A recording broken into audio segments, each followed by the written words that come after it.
I just feel so lucky that Nebula has been given the most incredible emotional arc over the course of all these films. She started off when we met her as like a bitter, tormented, twisted character on the periphery. Um, and then actually, as we sort of gradually got to know her throughout the movies, we started to empathize with her and understand her point of view, and she didn't seem so villainous anymore. And then we watched her relationship with Gamora kind of develop, and they started to understand each other and gain empathy towards each other. And then she started to feel like for the first time in her life, she had a family around her and people who actually felt love towards her. And I think she probably has never experienced that in her entire life and never felt that. And so for her, it's been a journey of learning how to accept that, how to feel worthy of that love. And I think she's finally in a place where she feels that way now.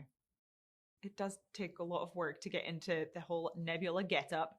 The makeup process has definitely evolved over the years. On the first film, it took 5 hours and I had shaved my head. So it was like they would get all the stubble off of my head first thing and then glue everything to my face and neck.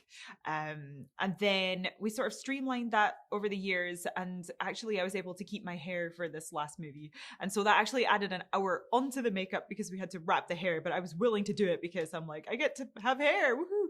So it's definitely been streamlined, but it's a challenging process, but it's one that I wouldn't trade because I get to play this amazing character with such a cool look, and it really helps me feel like her. Working with James is one of the best experiences I've ever had. He's one of my favorite filmmakers in the world, one of my favorite people in the world, which is an amazing combination. He just has such a strong point of view. Like, he knows exactly what he wants, and when he makes a movie, it's a James Gunn movie. It has a sense of identity to it. You can tell that he made it. It's his sense of humor. It's his writing. It's his style. It's his taste in music, everything. And so you feel like you're in really safe hands because he will tell you if something's not working, and that's really important. Sometimes actors are too directors are too intimidated to tell the actor if like their improv line is actually making the scene worse, which is quite often the case.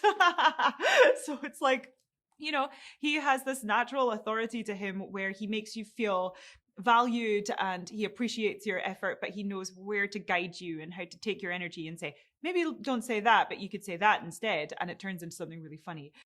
Wrapping this movie was one of the saddest experiences. It's just the end of an era. It's the end of 10 years of our lives.